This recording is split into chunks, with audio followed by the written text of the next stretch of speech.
सत्कार क्या है? धन से कभी सत्कार नहीं होता, धन से कभी सत्कार नहीं होता। आप दिल से सत्कार करिए। और चौथे नंबर का है प्यार, प्रेम। आज के जमाने में भाई भाई में नहीं है, रिश्ते नाते कुटुंब कबीले सब धन के मोहताज हो गए। थोड़ा सा प्रेम बढ़ाने का प्रयास करिए। जीतते गए, ना घर ले गए, ना जमीन ले गए, ना 25 लाख की गाड़ी ले गए। जीतते गए, कुछ भी लेके नहीं गए। तुम और हम भी ऐसे ही जाएंगे, सब यहीं रह जाएगा। अपना किया गया जो सत्कर्म है, आपने किसी को एक बोतल पानी पिलाया है, आपने किसी को एक अन्न का दाना खिलाया है, बस वो हमारे खाते में जाएगा, बाकी का सब छूट जाएगा। बड़ों का आदर करा, बुजुर्गों को नमन करा, प्रणाम करा, माता पिता का आदर करा, कभी ऊंचे आवाज में शब्द नहीं बोले, सम्मानजनक शब्दों का विचार किया गया, तब समझ लो कि आपके साथ आपका पुण्य जा रहा है। गाली देने वाला गाली दे रहा है, अपशब्द कहने वाला अपशब्द कर रहा है, ताने देने वाला ताना दे रहा है। जरा सा किसी ने एक संबोधन में लोग कह देते, जरा सा किसी ने कह दिया कुत्ता, बस गाली में जैसे ही बोला कुत्ता, और कुत्ता बोलते से ही और तुमने चिल्लाना चालू कर दिया, चिल्लाना चालू कर दिया, तो उसमें उसकी गलती नहीं है जिसने कुत्ता कहा है, गलती तुम्हारी है कि तुम भौंके क्यों।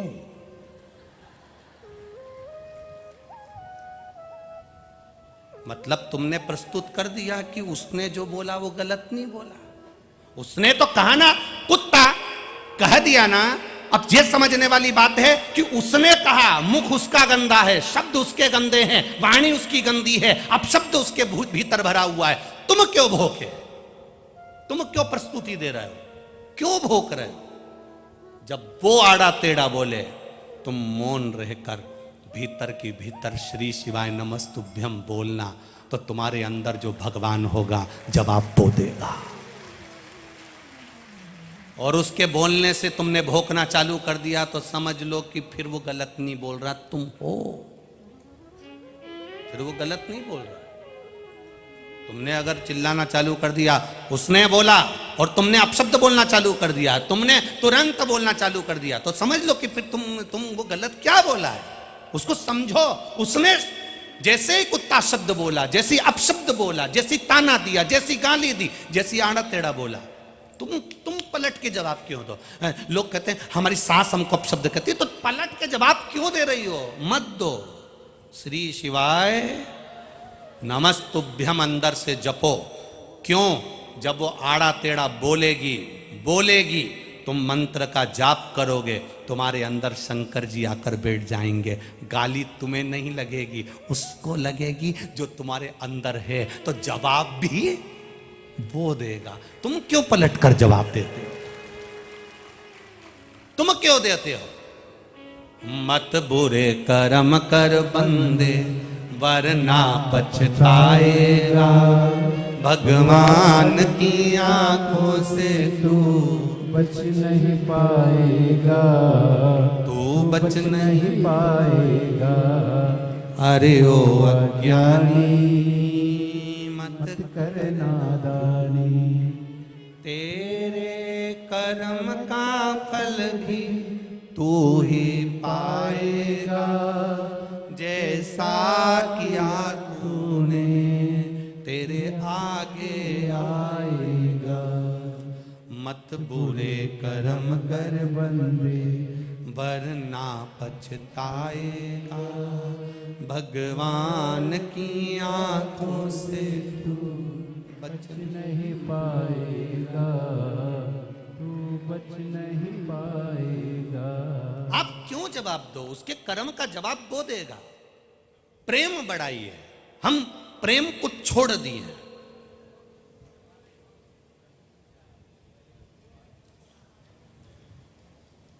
प्यार और प्रेम में अंतर है भाई। जरा ध्यान रखिएगा, गलत जगह मत पहुंच जाना, विचार करिएगा। प्यार और प्रेम में अंतर है। प्रेम में समर्पण होता है, किसी का खून खच्चर नहीं होता, और प्यार में हमेशा खून खच्चर ही होता है। प्रेम और प्यार में अंतर है। ये जरा सा फिल्म देख देख के लोग जो कर बैठते हैं कि, और फिल्म देखकर क्या सीखते हैं? बस ये कि वो उसको चाहे, वो उसको चाहे, वो उसको चाहे, और पूरी फिल्म का एंड कब होता है? जब दोनों की शादी हो जाए। आज तक फिल्म में जितने भी एंड हुए हैं फिल्म के, वो शादी पर एंड हुए हैं। शादी के बाद का बताओ ना। सही फिल्म तो चालू जब होती है, पर जितनी भी फिल्म बनी, हर एक फिल्म का एंड होगा तो दोनों की शादी से होगा। इसके बाद ओरिजिनल फिल्म चालू होती है, वो कौन दिखाएगा? वो कौन दिखाएगा? वो भी तो दिखाओ कि पति भेरू बन गया और पत्नी जगदम्बा कालरात्रि कुष्मांडा, और रोज दोनों का झगड़ा हो रहा, और रोज घर में आरती हो रही, अंबे तू है जगदम्बे काली, जय हो आकोला वाली। रोज झगड़ा हो, और बस फिल्म देखी हमने, फिल्म देखी तो सोचा मैं हीरो बन गया, ये हीरोइन बन गई, हम दोनों में स्नेह हो गया, प्रेम हो गया, प्यार हो गया। ना ना ना ना, इसको कहते नहीं है कुछ भी। सही फिल्म का एंड, हर फिल्म का एंड केवल शादी पर हो जाता है। शादी के बाद हुआ क्या वो तो देखो। ये जितनी फिल्म देखकर शादी होती है ना, इनका एंड बड़ा बुरा होता है।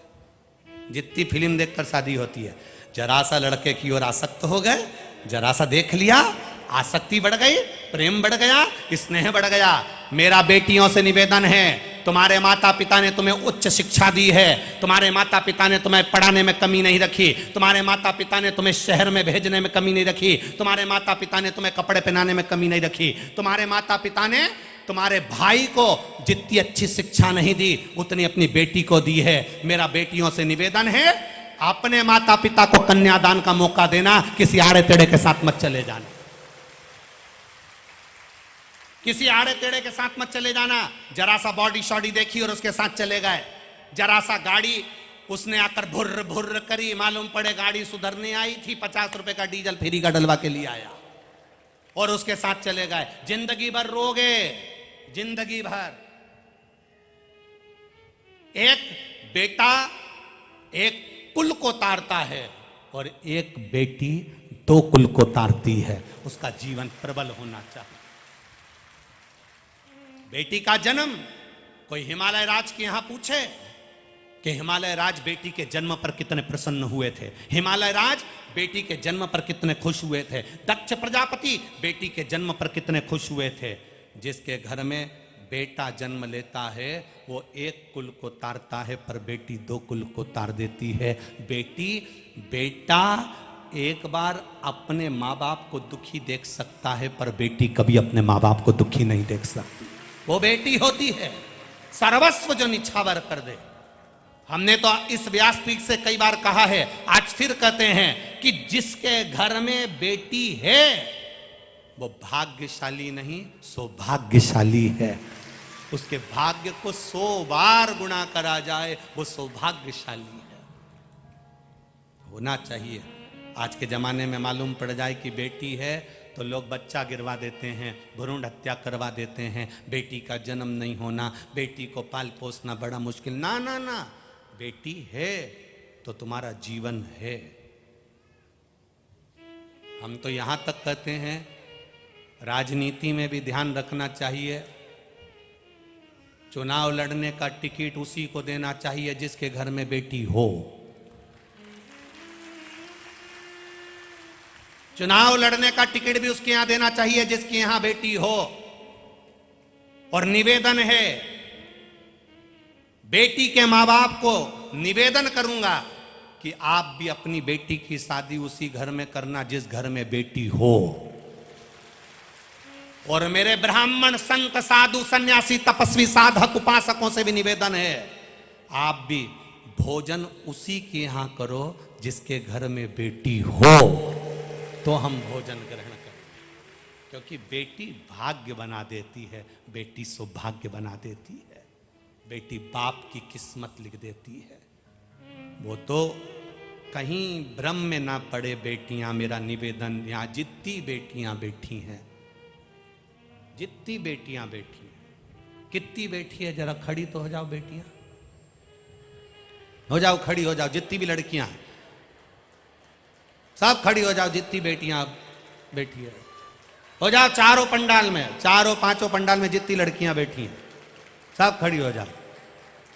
जिनकी शादी नहीं हुई सब खड़ी हो जाओ, छोटी बच्ची से बच्ची लेकर बड़ी से बड़े तक। आज शिव महापुराण से संकल्प लेकर जाना आप कि हम जहां हमारे माता पिता चाहेंगे वहां शादी करेंगे, किसी एरे गिरे नत्थू खेरे से नहीं करेंगे।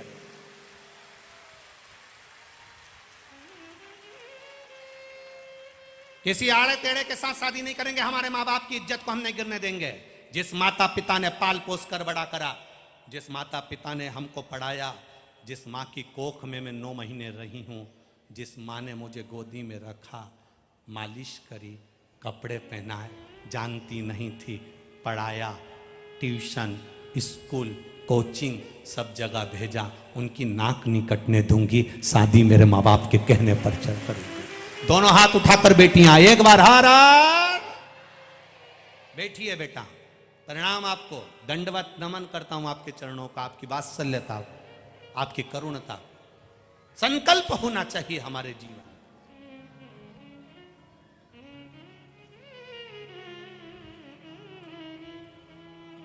जहां बेटियां भटक जाती है तो दा केरल जैसी फिल्म बनाना पड़ जाती है।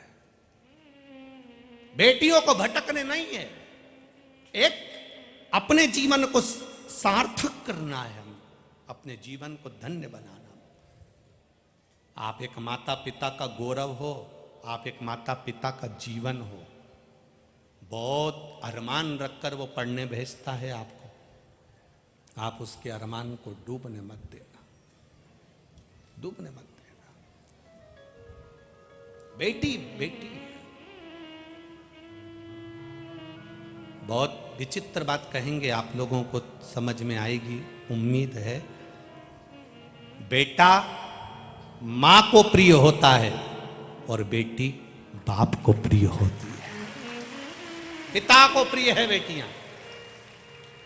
लोग कहते हैं बेटी की विदाई में मां ज्यादा रोती है। शिव पुराण कहती है बेटी की विदाई में जितना पिता रोता है उतना कोई नहीं रोता है, कोई नहीं। साथ में बैठकर भोजन करती है, पापा, बाबू, बाबूजी, चाय ला दूं? दुकान से पापा आते हैं, पिताजी आते हैं और बेटी उनका चेहरा पढ़कर कह देती है, पापा मम्मी कहीं गई हैं, आई कहीं गई है, मैं तुम्हारे लिए चाय बना दूं पापा? बेटी बाप की दौलत है, साथ में बैठती है, रोटी खाती है। बाप की इतनी हैसियत नहीं होती कि बेटी की शादी में बहुत सारा दहेज दे दे। गाड़ी, बंगला, अलमारी, सोफा सेट देने की पिता की हैसियत नहीं होती। फिर भी पिता कर्जा लेकर आता है और अपनी बेटी की शादी में कमी नहीं रखता, कमी नहीं रखता बाप अपनी बेटी की शादी। बेटी कहती है, पापा मत कर्जा करो, कौन चुकाएगा? भाई छोटा है, घर की बड़ी मैं हूं, मेरी शादी कर दोगे तो कर्जा कब तक चुकाओगे? कोई बात नहीं लाडो, कोई बात नहीं। सब भोजन कर कर चले जाते हैं, बेटी की भांवर भी हो जाती है, पापा सामने नहीं आते, कन्यादान कर कर एक और खड़े हो जाते हैं। जब जाती है बेटी तब पिता बेटी के सामने जब आता है, बेटी कहती है पापा इतना कर्जा कर लिया कैसे चूकेगा ना। बाप बेटी को गले लगाकर कहता है तू मेरी दुनिया की सबसे बड़ी पूंजी है लाडो, ये कर्जा तो कोई बात नहीं, बहुत मेहनत कर लूंगा, चुका दूंगा, पर सुनना बेटा तेरे आने से मेरी जीवन की फुलवारी है। तेरा जन्म नहीं हुआ था उससे पहले दुखी था, पर जिस दिन तू मेरी गोदी में आ गई थी ना, उसके बाद मेरी जिंदगी की खुशियां 4 गुना बढ़ गई बेटी। तेरे को देखकर मैं खुश हो जाता हूं।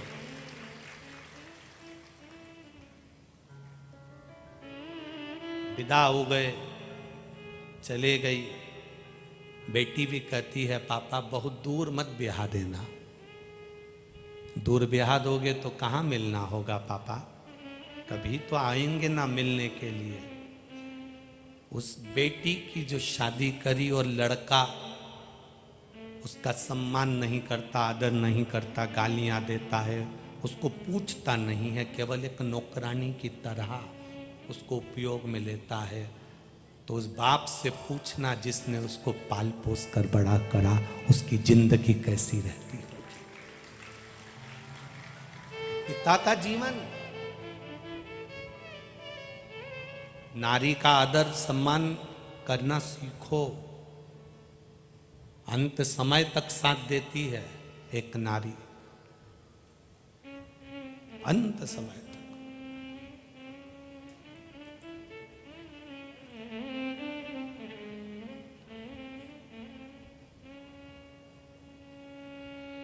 एक नारी का जीवन बड़ा विचित्र जीवन है। जब हिमालय राज के यहां से पार्वती मैया विदा हुई थी, हिमालय राज 7 दिन तक रोटी भोजन नहीं करे थे, 7 दिन तक उन्होंने भोजन नहीं ग्रहण करा था। पूछा था मैनावती ने आप भोजन क्यों नहीं करते, बेटी का चेहरा सामने आ जाता है, चेहरा सामने आ जाता है। उसको साथ में बैठकर हम लोग खाते थे, उसको स्कूल छोड़ने जाता था, कॉलेज छोड़ने जाता था, दुकान की शटर गिरा देता था, कोचिंग छोड़ने चले जाता था, आती थी लेने चला जाता था। कितना विश्वास बेटा पर भले एक बार भरोसा पिता ना करता है, पर अपनी बेटी पर भरोसा पूर्ण करता है।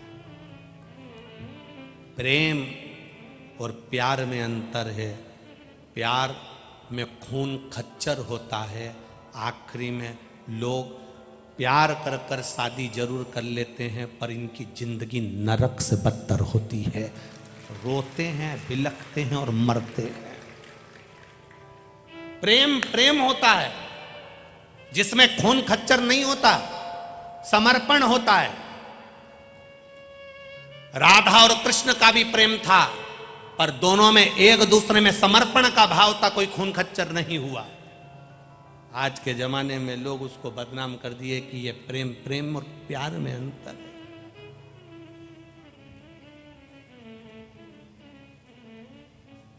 इसको समझिएगा। एक पिता का बेटी के प्रति प्रेम होता है, एक माता पिता का बच्चों के प्रति प्रेम होता है, एक पति का पत्नी के प्रति प्रेम होता है, पत्नी का पति के प्रति प्रेम होता है, सास ससुर का बहू बच्चों के प्रति प्रेम होता है, पोता पोती का दादा दादी के प्रति प्रेम होता है, नाना नानी के प्रति प्रेम होता है। इसको प्रेम कहते हैं, ये प्यार नहीं है, इसको प्रेम कहा गया।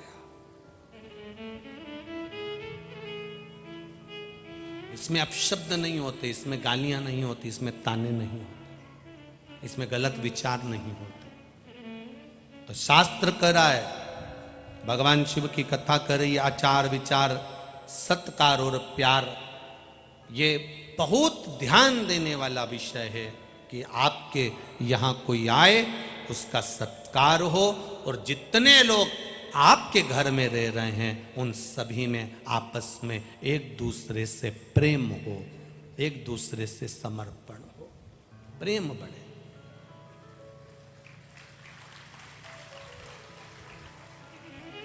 आज का जमाना बड़ा विचित्र है। मच्छर जहरीला होता है, उससे बचने के लिए मच्छरदानी लगा सकते हो। मच्छर जहरीला होता है, उससे बचने के लिए मच्छर की कॉइल लगा सकते हो, ऑल आउट लगा सकते हो। सांप जहरीला होता है तो पहचान जाते हो कि यह जहरीला है। एक हॉस्पिटल में लिखा था, मच्छर काट गया तो हम आपको बचा लेंगे, बिच्छू काट गया तो हम आपको बचा लेंगे, सांप काट गया तो हम आपको बचा लेंगे, पर कोई इंसान तुम्हें काट गया तो नहीं बचा सकता। जरा विचार करना कि क्यों लिखा, मच्छर से ज्यादा जहरीला, सांप से ज्यादा जहरीला, बिच्छू से ज्यादा जहरीला आज का